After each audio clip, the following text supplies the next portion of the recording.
Bienvenue à l'atelier d'horlogerie qui est maintenant présent à la Plage Haute depuis 25 ans. L'horlogerie c'est de la mécanique, donc de la petite mécanique, et qui a pour but de nous donner l'heure, enfin, ou de compter le temps qui passe. Voilà. C'est également un objet de torture finalement pour l'individu.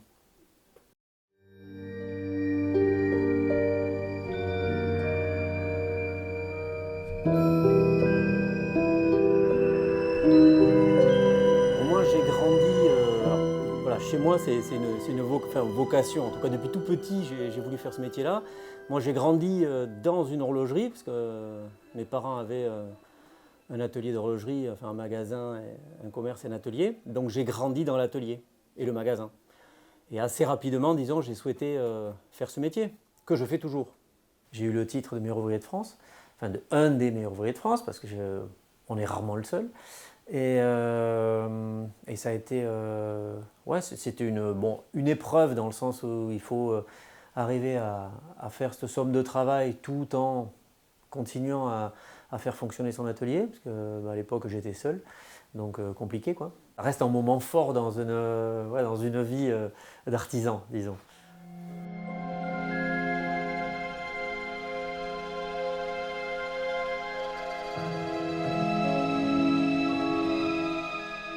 Je pense qu'assez tôt, l'homme il a voulu arriver à couper sa journée en parties égales.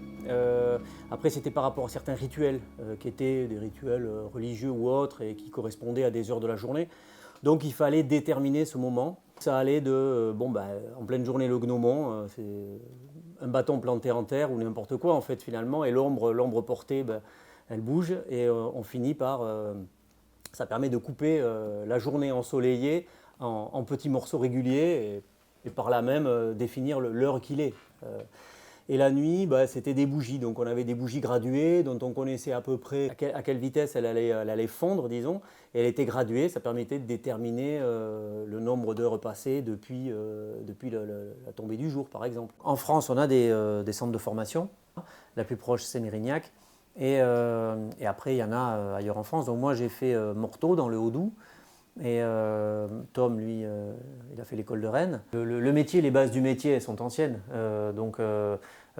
Hormis quelques aménagements ou quelques compréhensions, mais qui sont d'ordre physique ou de l'innovation, les nouveaux matériaux, choses comme ça, auxquels vont se frotter l'industrie horlogère, mais plus dans un but. Alors évidemment, ça va apporter de la précision, etc. Mais aujourd'hui, on va apporter de la précision à un domaine technique, l'horlogerie mécanique, qui est complètement... si on cherche la précision, on ne va pas, voilà, on va pas prendre l'horlogerie mécanique. On part sur d'autres bases et on sait faire beaucoup mieux autrement. Donc je veux dire, bon, après c'est un jeu, c'est une quête, voilà, c'est une quête un peu de l'inutile, se dire tiens, on va avec les nouveaux matériaux, on va peut-être imaginer des choses qui n'étaient pas concevables avant, parce qu'on n'avait pas ces moyens-là, on n'avait pas ces matériaux, on ne savait pas les usiner convenablement pour arriver en fait à concevoir des mécanismes qui soient plus précis.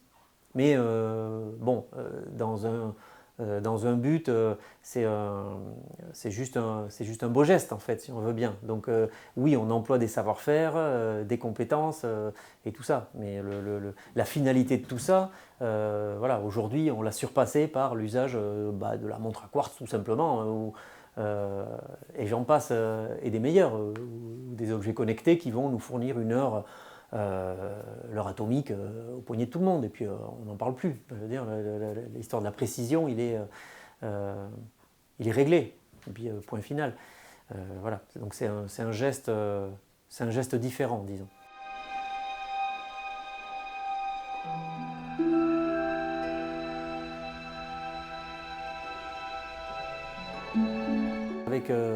Avec Tom Chubb, on travaille ensemble depuis 6 ans maintenant. Et effectivement, on est amené. Alors, même pour moi aussi, il y a des. Bon, c'est quand on transmet, c'est bon, comme avec des stagiaires. Là, c'est pas un stagiaire, hein, lui, il est diplômé, il est horloger. Mais on est amené aussi à soit à remettre en question sa manière de travailler également. Ça, c'est important parce qu'on peut être aussi sollicité. Réfléchir à la raison parce qu'on fait les choses des fois de manière un peu automatique et une question, quelle qu'elle soit, ça peut permettre aussi de remettre en question sa pratique ou d'y réfléchir tout simplement.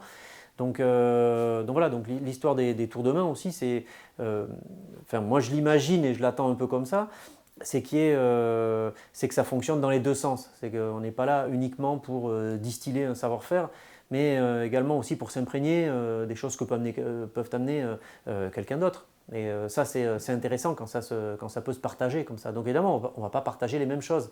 Moi, j'ai des savoirs qu'il n'a pas, il a des savoirs que je n'ai pas.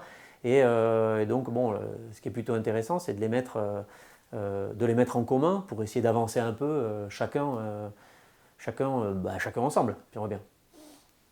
Alors, par exemple, une des pièces que j'ai refaites, là on a une crémaillère en fait, et elle avait été, il y avait un de ses leviers qui avait été cassé, donc elle a été ressoudée déjà de biais, et c'est une soudure laser et qui présente déjà des fissures en fait. Donc cette pièce n'étant pas convenable, je l'ai refabriquée.